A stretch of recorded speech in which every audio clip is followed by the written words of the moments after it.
না, আমার কাছে মনে হয় পৃথিবীতে সবচেয়ে কঠিনটা সবচেয়ে সহজ। আপনারা কঠিন শব্দ উচ্চারণ করবেন না। হোমিওপ্যাথিকে কোনো কিছুই কঠিন না, সবচেয়ে কঠিনটা সবচেয়ে সহজ। আমি গত ক্লাসে বলছিলাম কিনা মনে নাই, যেই রুগী জটিল বেশি তার লক্ষণ পাওয়া যায়, তার চিকিৎসা করা সহজ বেশি।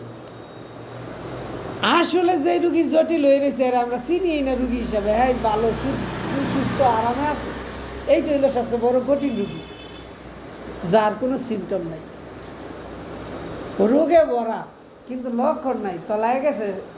সমুদ্রের মধ্যে চিহ্ন একটা সুই কুড়ানো যেরকম কঠিন কাজ, এই সুস্থ মানুষটার মধ্যে লক্ষণ পাওয়া কঠিন কাজ, কিন্তু রোগ আছে।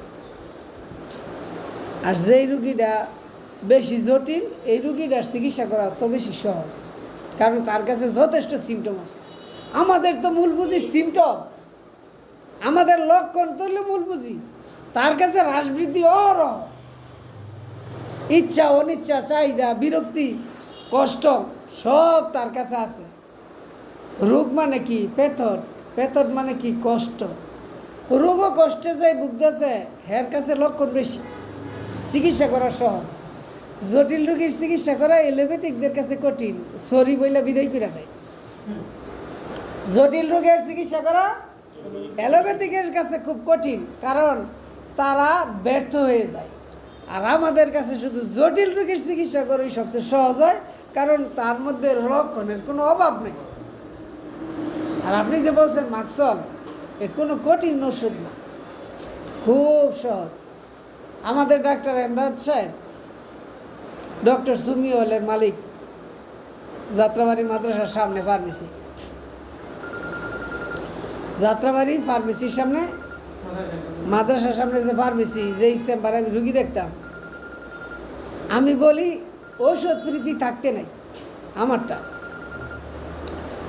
আমি বলি ঔষধ প্রীতি থাকতে নাই। এমদাদ সাহেবের এই মাক্সলের উপর খুব প্রীতি। আমি দেখছি যে উনি ম্যাক্সিমাম রুগীতে মাক্সল মানে কি ব্যবহার করে, হয়তো বা উনি ম্যাক্সিমাম রুগীতে মাক্সলেরই সিমটম পায়। বুঝাইতে পারলাম কি? হয়তো উনি মাক্সলেরই সিমটম পায়, এই জন্য মাক্সল দেয়। আমি বুঝাইতে পারলাম কি? কথাটা হচ্ছে, আপনি জীবনে একটা ঔষধ ভালো করে পড়েন, তাহলে এই ওষুধের জ্ঞানটা যদি আপনার মধ্যে সঠিকভাবে জাগ্রত হয়, তাইলে আপনি এই ওষুধের রুগী বেশি পাবেন, কারণ এটা বুঝছেন আপনি। আর এই রুগী আসলেই আপনি দেখেন যে এইটাই এই রুগী। বুঝাইতে পারলাম কি? এই ওষুধটা আপনি বুঝছেন বেশি, আর রুগী তো দেন যে এই ওষুধের লোক মিলে বেশি। আরেকটা রোগ আছে না আমাদের, ওই রোগটা হচ্ছে যে আপনি যে ওষুধটাই পারেন মনে হইবেন আপনি এই ওষুধের আপনার দরকার, মনে হয় কিনা? আপনি যেই ওষুধটাই পারেন দেখবেন কোনো না কোনো লক্ষণ আপনার সাথে মিলে গেছে, তখন আপনার মনে হইব আমার তো এইটাই খাওয়া দরকার। এইখান থেকে হোমিওপ্যাথিককে বাইরে আসতে হবে। বুঝাইতে পারলাম কি? রুগী দেখলেও মনে হইব এইটাই দিয়ে দেওয়া দরকার। এইখান থেকে বাইরে এসে যে সিলেকশন ওষুধটা করতে হবে কিভাবে, এইটাই এইখানে শিখাই। অর্থাৎ কি, প্রতিলক্ষণের গুরুত্ব না দিয়া এক এক মেডিসিনে সদৃশ্য হইতে পারে এমন কোন লক্ষণটা সদৃশ্য হইলে ওষুধটা কার্যকারী হইব, এই লক্ষণটা এখানে পড়াই। বুঝাইতে পারলাম কি? আপনি শুধু কুতানির উপরে যান, কুন্থন কুন্থন কুন্থন, শুধু কুন্থনের উপরে যান, তাইলে এক মাক্সল হয়ে যাবে, আপনি মাক্সল হয়ে যাবেন। কুন্থন, রুগীর কুন্থন, রুগী পায়খানা করতে কোথায়, তার মানে আপনি আমাশার ডাক্তার হয়ে যান। রোগের চিকিৎসা যদি করেন তাইলে আপনি আমাশার ডাক্তার হয়ে যান। আমাশ হয় ডিসেন্ট্রির ডাক্তার। তো ডিসেন্ট্রির ডাক্তার, এমন কোনো ডিসেন্ট্রি রুগী, শতকরা 80 জন ডিসেন্ট্রি রুগী কোথানি থাকবে, শতকরা 80 জন ডিসেন্ট্রির রুগী কুন্থন থাকবই, তাইলে যদি থাকে তাইলে ওষুধ খাইলেও 80 জন ভালো হইব, মানে কি বুঝা দিলেও 80 জন ভালো হইব, না বুঝা দিলেও 80 জন ভালো হইব মাকসলে আমাশা। এই জন্য মাকসলকে কেউ কেউ আমাশার ওষুধ বলে। বুঝাইতে পারলাম কি? তাইলে কুন্থনটাই যদি আপনি টার্গেট করেন তাইলে আপনি মাকসলটা জেনে যাবেন। মাকসলের আমাশা লক্ষণটা কি? কুন্থন। যদি আমনা গিয়ে যদি খালি রক্ত যায় তাইলে মার করিয়ে আসে, মার কর। কি বলছি বুঝতে পারছেন? কুন্থন কিন্তু বৈশিষ্ট্য, কুন্থন কি আকর্ষণ, কুন্থন কি আইডিয়া, কুন্থন কি মূল সিমটম। কিন্তু যদি আম পরে না রক্ত যায় তাইলে মার কর, দিলে যদি না সারে তবে সব দোষ আমার, রক্ত আমাশা। কুন্থন যদি থাকে তাইলে মার কর, আর যদি আম থাকে তাইলে মাকস। কিন্তু কুন্থনটাই আদর্শ। আমি কি বুঝাইতে পারলাম? কুন্থন মানে কি কোতানি, রুগীরা পয়সা থাইকা কোথাইতে কোথাইতে যান, ওইয়া থাকতে থাকতে কোথাইতে কোথাইতে যান না, শেষ এমনিও রুগী ভাষা প্রকাশ করে। পাইছেন নি? হ্যাঁ, আমাশার রুগী। অর্থাৎ তাইলে আমাশায় মাকসলের কুন্থনের দাম বেশি না? এখন ক্যান্সারের রোগী পয়সা যদি কুন্থ হয় তাইলে কি দিবেন?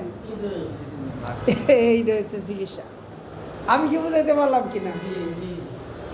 রোগ যাই হোক, যদি রুগীর মধ্যে কুন্থনটা থাকে তাহলে আদর্শ হচ্ছে মাকসল। এখন আপনি যদি সবার মধ্যে কুন্থন পান মাকসল দেন, যদি না সারে তা আমার দোষ।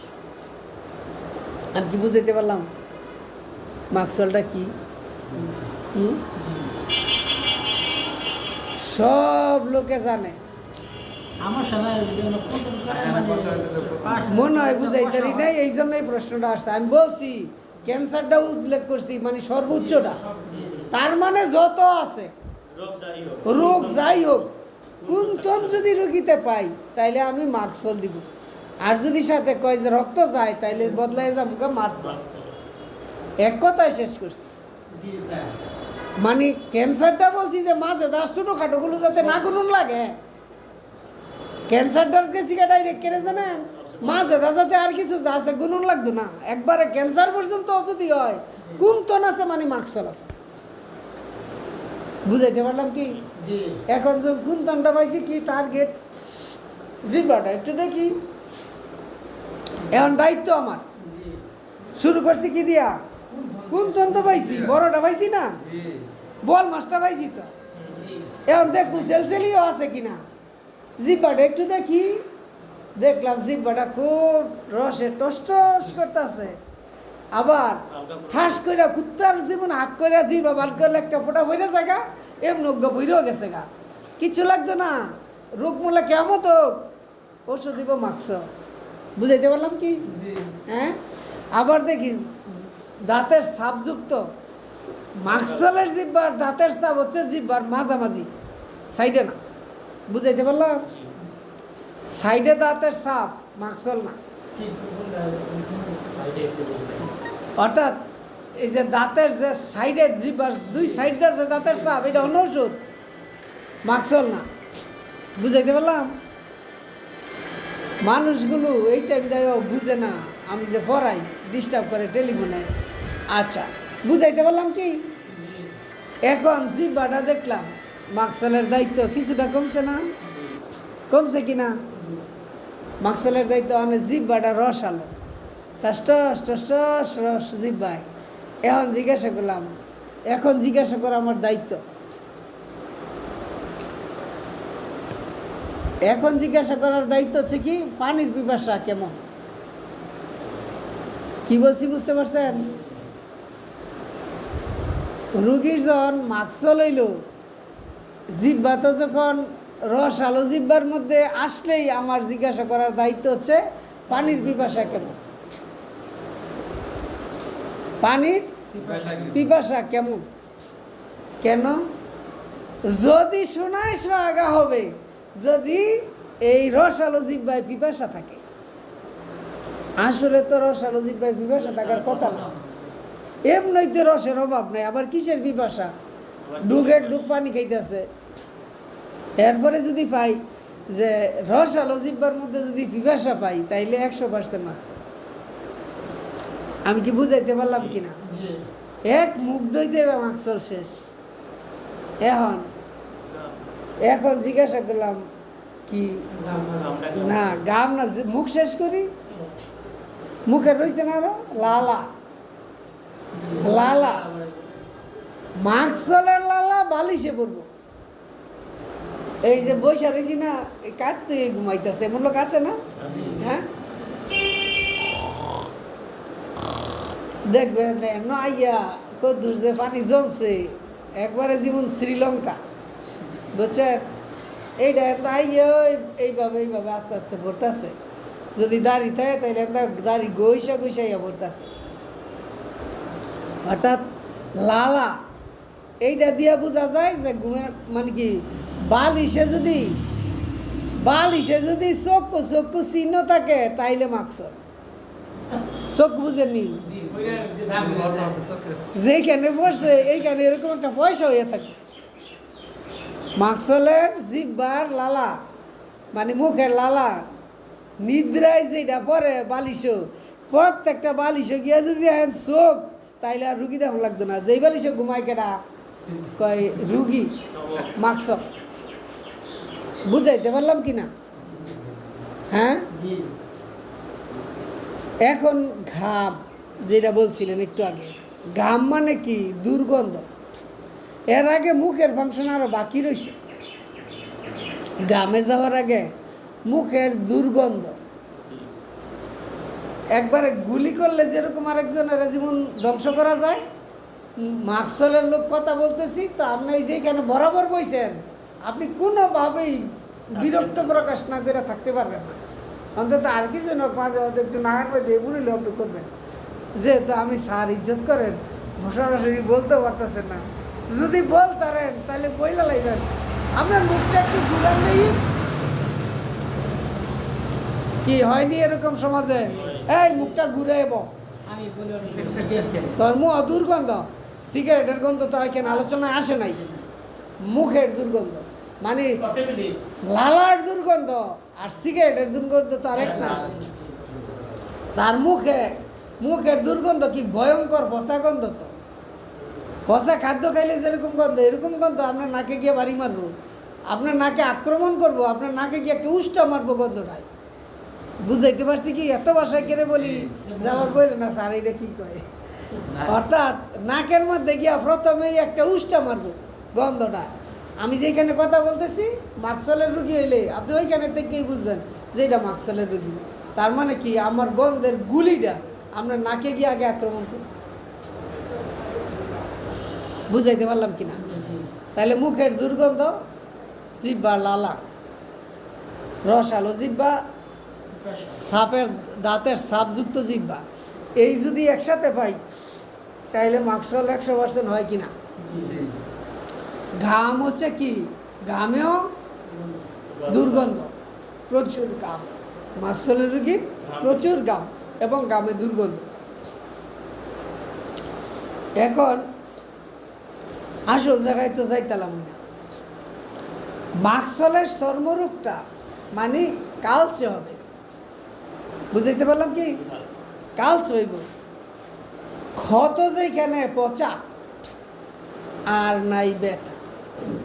মাকসলের মূল কথা, ক্ষত যেখানে পচা কিন্তু নাই ব্যথা, ক্ষত আছে ব্যথা নাই। মাকসলের আরেকটা বড় চাবি কি? ব্যথাহীন ক্ষত, অর্থাৎ ক্ষত আছে ব্যথা নাই। দেখাইতেছে একটা, আর এই যে আমার এই যে কেটা জানি ফেসবুকে এই আমাদের লাইনে জানি কেটা উঠাই দিছে কতগুলো মাকসল, না চাপলে চুপলেও ব্যথা পায় না।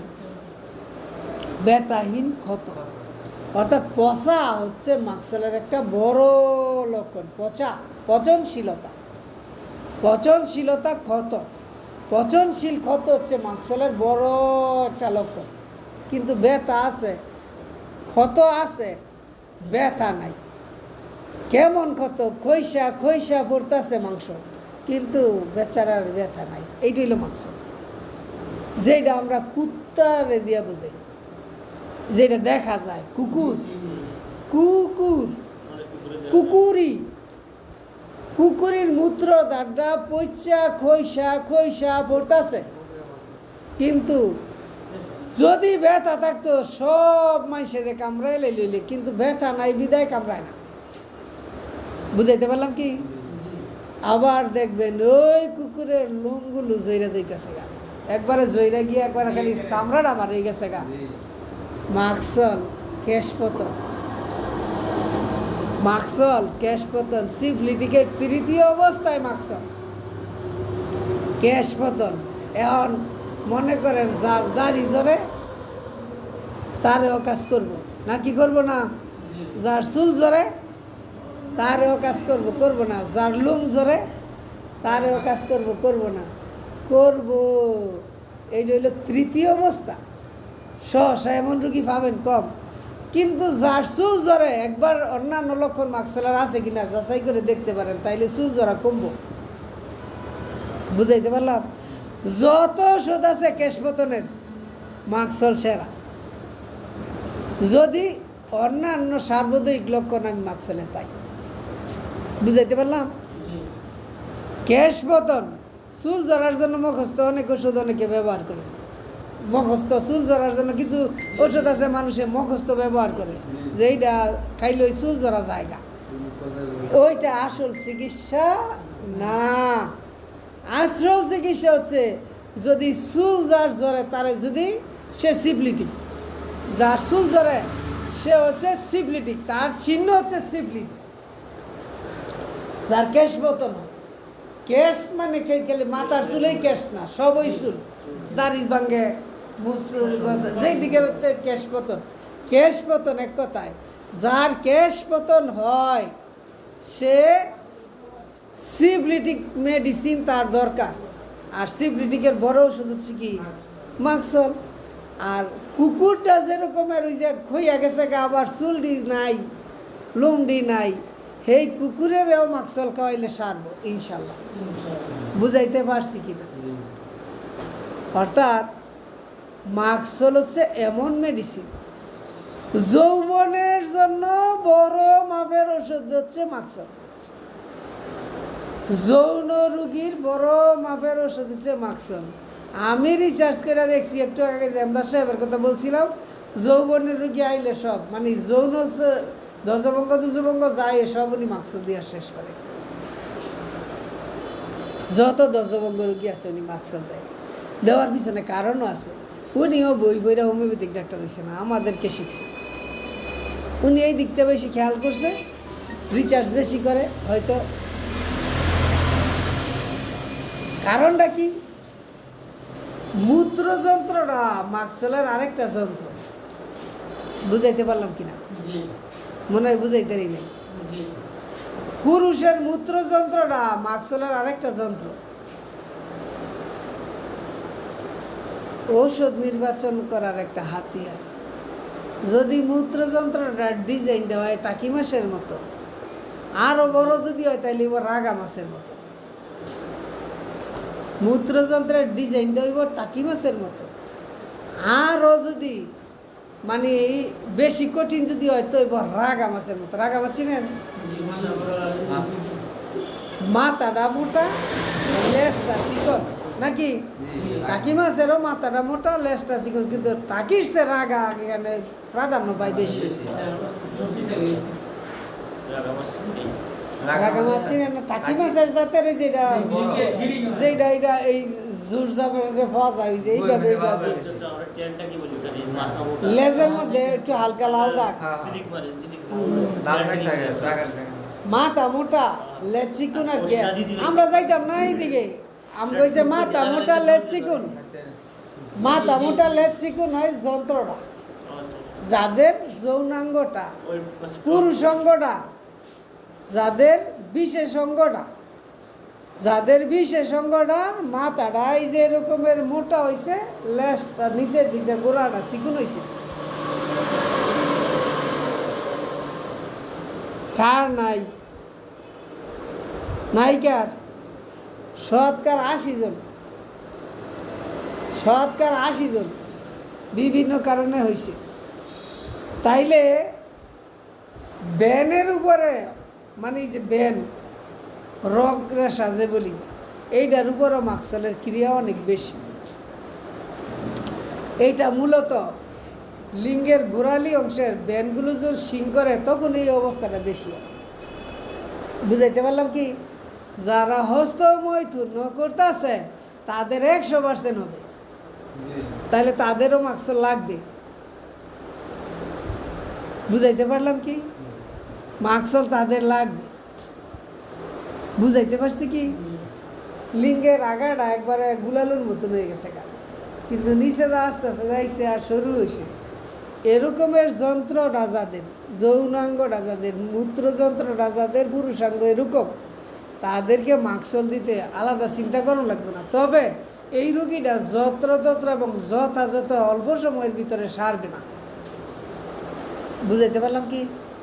অল্প সময়ের ভিতরে সারবে না, যথেষ্ট সময় লাগবে। ফুরার কথাটা আসলেই বলি যে ঠান্ডা ফুরা হচ্ছে মাকসলের। আগে বইলা গেছি, শুধু নামটা আনলাম আর কি। ঠান্ডা ফুরা মানে কি? ব্যথা বেদনা নাই। মাকসল দিলে অটো গইলে যাবে না। মাকসল দিলে অটোমেটিকলি এই যে চ্যাপটা চুপটা হইয়া রয়েছে, ঠাসা ঠুসা হইয়া রয়েছে যা সারে না, অনেক দিন হয়ে রয়েছে, ফোড়াটা পুজো দেয় না, সারেও না, ব্যথাও করে না, এগুলো হয়ে রয়েছে না। তাহলে মাকসল খাওয়াইলে এটা আস্তে আস্তে গইলে ইয়া নরম হইয়া এটা কি ফিনিশিংয়ে চলে যাবে। কিন্তু এখানে সময় লাগবে, কারণ টিস্যু যখন শক্ত হয়ে গেছে গা, তখন এটা আবার বাইঙ্গা গড়তে সময় লাগবে। এখানে ওষুধটা হইল মাকসল। আসলে মাকসল মানে কি? রাত্রে বৃদ্ধি। কখন বৃদ্ধি? আর সজ্জার উত্তাপে বৃদ্ধি। কার উত্তাপে বৃদ্ধি? সজ্জার উত্তাপে বৃদ্ধি। সারাদিন চর্মরোগীরা ভালোই থাকে, বিছানায় গেল চুলকানিটা সারে বাড়ে। এখন যেই রুগীটা আইসা বলতেছে, ক্যান্সারের রুগীটা আইসা বলতেছে যে সারাটা দিন ভালোই লাগে, বিছনায় গেলে হারি শুনিলা চুলকানি, তারা কি দিবেন? রুগীটা গেলে বইলে এলাইছে, আমার আর খুঁজও লাগে না। ওই যে বললাম না জটিল রুগীর লক্ষণ বেশি। রুগীটা এই কইব সারাটা দিন ভালোই থাকি, বিছনার মধ্যে উইল চুলকানিটা শুরু হয়, আর সারা রাত ঘুমাইতারি না। এইটা হয় রুগী বলবো না, রুগীর আত্মীয় স্বজনরা বলবো সারা রাত ছটফট ছটফট করে। কেন লিঙ্গের আগাটা চিকুন হইব না? খালি হস্তমৈথুন করলেই হইব? খালি হস্তমৈথুন করলেই হইব? ওই যে মূত্রদ্বারে চুলকানি হইছে, এরপরে সারা রাত কাশি পাকায় পারেনি? হ্যাঁ, মূত্র যন্ত্রণা, মূত্রদ্বারে যে চুলকানি হইছে, এই চুলকানি বছরের পর বছর সারে না। রাত ওই লই গিয়া শুইলে খালি সারাটা রাত মূত্র যন্ত্রটা লইয়া, ওই যে আগে কাশি পাকাইতাম আমরা, মানে দড়ি পাকাইছে, খালি সারা রাত খালি করতে করতে শেষ। তার ওষুধ মাকসল। এই যন্ত্রই খালি যে খালি যদি হস্তমৈথুন করলেই যে শুধু মানে ওই অঙ্গটা যে নরম ইয়া গুড়াটা যে মোটা হয়েছে, আগাটা যে মুখো হয়েছে, ওই যে চুলকাইছি যে খালি আগার দিকে কম চুলকাইছি, গোড়ার দিকে বেশি চুলকাইছি, যে এতে করে ওই রগ রেশাগুলো সব ঢিলে হয়ে গেছে। এইভাবে ওই দশভঙ্গ তৈরি হয়েছে। এই জন্য এমদার সাহেব দশভঙ্গ রুগী আইলই মাকসল ময়দা দেলা যা বলে তাম। আমি কি বুঝাইতে পারছি কিনা? বুঝেন কিনা? অর্থাৎ আমি মাকসলের কথা, ওই যে অনুভূতি, মাকসলের কথা মনে হইলেই আমার একটা অনুভূতি জাগে। আমি অনেক সময় গল্পটা বলি, মাকসল ভরাইতে গেলে আমার এটা মনে পড়ে। গত বছর ছাত্র জীবনে এই যে বিলটা যা ছিল, এই বিলের মধ্যে প্রচুর পদ্ম ফুলিত, পুরো বিলটার মধ্যে প্রচুর পদ্ম ফুলিত, পদ্ম ফুল পদ্ম বলছিলেন তো। হিন্দু ওই যে জিনিস আছে, এই হলো হিন্দুদের দুর্গা পূজার মধ্যে কত ফুল লাগে নাকি অনেকগুলো 101টা 21টা এরকমের গুণা নেওয়া লাগে, এটা এদের লাগবেই। আমার বন্ধু বান্ধব আমার ছাত্রছাত্র অনেকে মিল্লা এই হিন্দু আশ্বিন মাসে পূজার দিন আইলে এনতেনে পদ্ম ফুল উঠে ঢাকা ব্যস্ত নেই শাকারি পট্টি বুঝে যেখানে বড় মণ্ডপ। তো আমি আর আমার বিয়াই ইউনুস এই দুইজন তালে বইরা একবার পদ্ম ফুল উঠাইছি হন্দা দিয়া, বুঝছেন, তালে ডিঙ্গি দিয়া।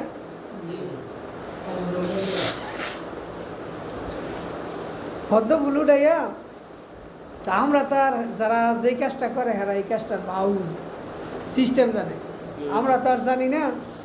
তা আমরা উঠাইতে উঠাইতে দুপুর হয়ে গেছে গা, এরপরে যাইতে যাইতে বিকেল হয়ে গেছে গা। ওই যাইতে যাইতে আর বেচা কিনাটা আমরা আর করতারি না, কারণ এটা সাধারণত সকালের বাজার, যারা বুঝে এরা সকালে গেছে গা, হ্যাঁ বেঁচে হয়েছে আয়ে পড়ছে।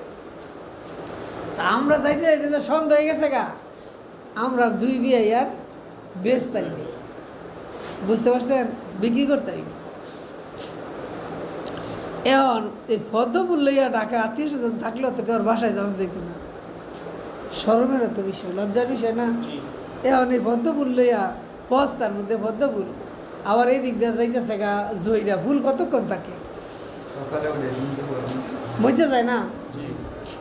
এখন এই পদ্ম ফুল খুললে গেলাম গা আপনার ওইখান থেকে গেলাম গা সদরঘাট টার্মিনাল, কারণ আর কোনো সমস্যা নাই, চোর ডাকা তো ধরতো না, কোনো সমস্যা হইতো না, বাতি বুতি আছে।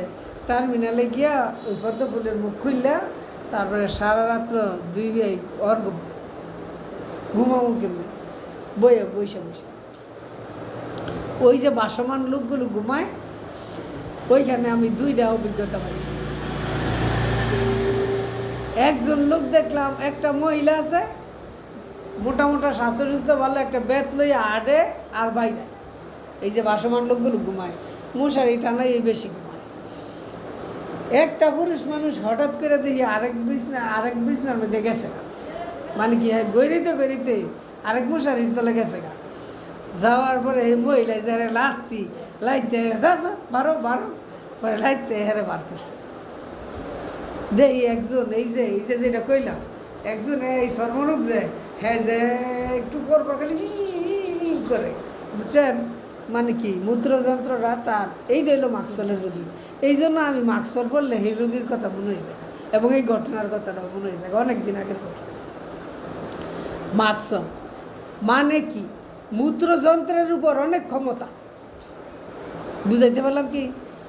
আর এই অবস্থাটা তৈরি হয় সিফলিস, আগে যেই সিফলিস জানতাম কয় সিফলিস হয়েছে আর সিফলিস হয়েছে, আগে জানতাম সিফলিস মানে কি। সিফলিস মানে কি এই অন্ডকোষের মধ্যে পাপড়ি টাপড়ি জাতীয় যদি কিছু হয়, অর্থাৎ যদি কিছু চর্মরোগ টর্মরোগ হয়, শুকনা মুকনা হয় বা ক্ষত হয়, এইটাই শুধু জানতাম সিফলিস। আসলে কিছুটা মিলও আছে, ওইটাই সিফলিস। বুঝাইতে পারলাম কি, আসলে সিফলিস মানে কি তৃতীয় অবস্থা। চর্মরোগের উপরে মাকসলের লক্ষণ ক্ষমতা খুব বেশি। মানে এই আপনাদেরকে যা বললাম মাকসলের কথা, এছাড়া আপনাদের আরও কোনো উত্তম সিমটম জানা আছে কিনা?